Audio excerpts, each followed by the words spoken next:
నేను పదే పదే చెప్పేవాడిని, మీరు భూమి అమ్మొద్దండి, అమ్మేస్తే తక్కువ దొరకబోతుంది, దీని విలువ పెరుగుతుంది, మీరు పెట్టుకోమని చెప్పేవాడిని. అంత మునుపు 50,000, 30,000, 10,000 రూపాయలు అమ్మే ఎకరా 4 కోట్లు 5 కోట్లు అమ్మితే ఆ డబ్బులు ఎక్కడ పెట్టుకోవాలో తెలిసేది కదా. అప్పట్లోనే గోను సంచుల్లో పెట్టుకునేవాళ్ళు. వీళ్ళంతా నేరుగా 5 స్టార్ హోటల్ పోయి కాస్ట్లీయెస్ట్ విస్కీ పేరు తెలియదు కానీ ఆ హోటల్లో ఉండి విస్కీ తాగాలనేవాళ్ళు. అమరావతి రైతాంగం అంతా మీరు మీ పిల్లలు ఆలోచించండి. మీరు ఇంటికి ఒక ఆంటర్‌ప్రెన్యూర్ అన్నాను. ఆ ఆంటర్‌ప్రెన్యూర్ అనేది అమరావతి నుంచే ప్రారంభం కావాలనేది నా ఆలోచన. ఇక్కడే మీ భూమిలో మీరు చూస్తే క్వాంటమ్ కంప్యూటింగ్ వస్తూ ఉంది. క్వాంటమ్ వాల్యూగా డిక్లేర్ చేశాను.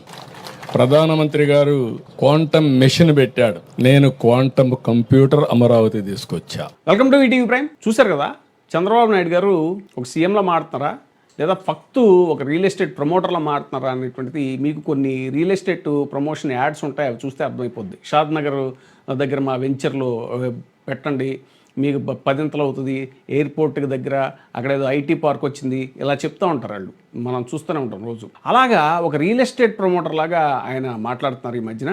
నానాటికి తీసుకట్టు నాగంబొట్టు అని తెలుగులో ఒక సామెత ఉంటుంది. అంటే ఏదైనా ఒక మనిషి మీద ఒక ఒక చెడు ముద్ర ఉన్నప్పుడు అది చెరిపేసుకోవడానికి ఎంతో కొంత ప్రయత్నం చేస్తారు కాలక్రమేణా. కానీ అది చెరిపేసుకోపోగా చంద్రబాబు నాయుడు గారు దాన్ని ఇంకా అదేదో చాలా గొప్పతనం అన్నట్టుగా ఎప్పటికప్పుడు దాన్ని మాట్లాడుతూ ఉంటారు. విషయం ఏంటంటే రైతు వ్యతిరేకి అనేటువంటి బలమైన ముద్ర చంద్రబాబు నాయుడు గారి మీద ఉంది. అది ఈ రోజు కాదు, నాడు రాజశేఖర రెడ్డి గారు ఉచిత విద్యుత్ ఇస్తా అన్నప్పుడు కూడా ఉచిత విద్యుత్తు ఇస్తే కరెంటు తీగల మీద బట్టలు ఆరేసుకోవాలి అంటూ మాట్లాడినటువంటి సందర్భం చంద్రబాబు నాయుడు గారు. అప్పుడు ఆయనకి బలమైన రైతు వ్యతిరేకగా ముద్ర ఉంది.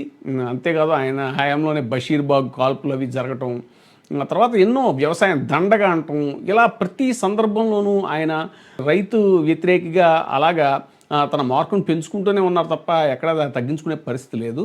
ఏపీ లాంటి అసలు భారతదేశం అంటేనే వ్యవసాయ ఆధారిత దేశం. ఏ కొద్దిమందో ఇప్పట్లో ఒక 90ల నుంచి వచ్చినటువంటి కొన్ని మార్పుల కారణంగా ఐటీ సెక్టర్కి వెళ్ళి ఉండొచ్చు.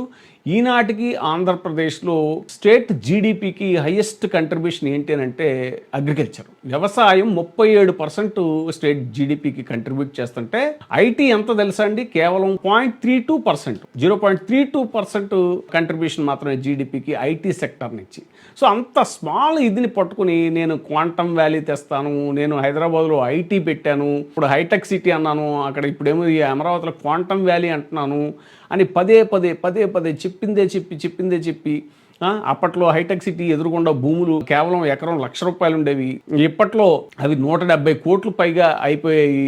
అవన్నీ చెప్తుంటే ఒక ఫక్తు రియల్ ఎస్టేట్ వెంచర్ చేసేవాళ్ళు ఎలా మాట్లాడతారో, ప్రమోట్ చేసుకునే వాళ్ళు ఎలా మాట్లాడతారో అలా మాట్లాడటం అనేటువంటిది ఆయన ఎప్పటికీ మరి తగ్గించట్లేదు. ఇక అమరావతి విషయానికే వస్తే 30,000 ఎకరాలు అసలు బంగారంలాగా పండేటువంటి భూములు అవి. ఆ భూములు రైతుల దగ్గర నుంచి బలవంతంగా తీసుకున్నారు చాలా చోట్ల. అదేదో ఇచ్చేశారు నా మీద నమ్మకంతో అని అంటారు. కానీ చాలామంది రైతులు అప్పుడు గొల్లుమన్నారు. సరే, వాళ్ళని అనేక రకాలుగా ప్రలోభాలు పెట్టి ఇంకేముంది ఇక్కడ హైటెక్ సిటీలు వచ్చేస్తాయి, ఆ పార్కులు వచ్చేస్తాయి, ఈ పార్కులు వచ్చేస్తాయి అంటూ నవనగరాలు అన్నారు. ఏదో వాళ్ళకి రకరకాల ఆశ చూపి వాళ్ళని మొత్తానికి 30,000 ఎకరాలు 40,000 ఎకరాలు వాళ్ళ దగ్గర తీసుకోవడం కాకుండా మళ్ళీ ఇంకో విడత మళ్ళీ తీసుకోవడానికి ట్రై చేశారు. సరే, దాని మీద ఏవో మల్లగొల్లాలు పడుతున్నారు ఇంకా. సో బంగారం లాంటి 3 పంటలు పండే భూముల్ని నాశనం చేసి అక్కడ కూడా బలమైన రైతు వ్యతిరేకిగా ముద్ర వేయించుకున్నారు. చాలామంది రైతులు ఎప్పటికీ తీవ్రంగా వ్యతిరేకిస్తున్నటువంటి పరిస్థితి. సరే, వాళ్ళకి ఇస్తానవేవో ఇంకా ఇవ్వట్లేదు పూర్తిగా అనేటువంటిది అదొక రచ్చ నడుస్తుంది. ఇప్పుడు మళ్ళీ ఆ మధ్యన యూరియా సమస్య ఎప్పుడు చూసాం, యూరియా కొరత వచ్చిందని అంటే మళ్ళీ దానికి కూడా మీరు రైతులు కొంచెం కొత్తగా ఆలోచించాలి, యూరియా ఎక్కువ వాడకూడదు, యూరియా ఎక్కువ వాడితే క్యాన్సర్ వస్తుంది, ఆర్గానిక్ పద్ధతులు పాటించాలి. ఆర్గానిక్ పద్ధతులు పాటించడానికి ఇంత పెద్ద జనాభా ఉన్నటువంటి దేశంలో ఆర్గానిక్ ఉత్పత్తుల ద్వారా ఏమాత్రం మనం దిగుబడి సాధిస్తాం అనేటువంటిది ఆయనకు తెలీదా? తాజాగా అమరావతిలో మళ్ళీ ఆ సిఆర్డిఏ భవనం ప్రారంభోత్సవానికి దేనికి వెళ్ళినప్పుడు మళ్ళీ అదే పాట పాడుతున్నారు, ఆ పాత పాటే. అంటే రైతుల్ని నేను ఇంటిగా ఆంటర్‌ప్రెన్యూర్‌ని తయారు చేస్తాను, రైతుల ఆలోచన విధానం మారాలి అంటూ అసలు వ్యవసాయం అనేటువంటిది వద్దు, ఇంకా టోటల్గా ప్రతిదీ రియల్ ఎస్టేట్ పద్ధతిలో ఆలోచించండి, రైతులు పంటలు వేయడం మానేయండి అనేటువంటి ధోరణిలో ఆయన ప్రమోట్ చేయడం చూస్తే ఇది చాలా తీవ్రమైనటువంటి ప్రమాదకరమైనటువంటి పరిస్థితి ఏంటి వ్యవసాయ ఆధారితమైనటువంటి రాష్ట్రం, రాష్ట్ర జీడిపిలో 37% కంట్రిబ్యూషన్ ఉంది వ్యవసాయాన్ని. మరి అలాంటి రైతుల్ని ఎందుకు ఈయన ఇలా డైవర్ట్ చేస్తున్నారు అనేటువంటిది ఇప్పుడు చాలా పెద్ద చర్చనీయాంశం అవుతుంది.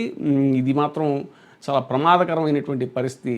రైతుల్ని ఈ విధంగా ఆయన డీవియేట్ చేయటం, వాళ్ళని ఒక ఇది వెంచర్ క్యాపిటలిస్టుల కింద తయారు చేయటం, లేదంటే వాళ్ళని ఒక రియల్ ఎస్టేట్ పార్ట్నర్స్ కింద మార్చడం అనేటువంటిది చాలా ప్రమాదకరం అనేటువంటిది రాజకీయ పరిశీలకుల యొక్క చర్చ.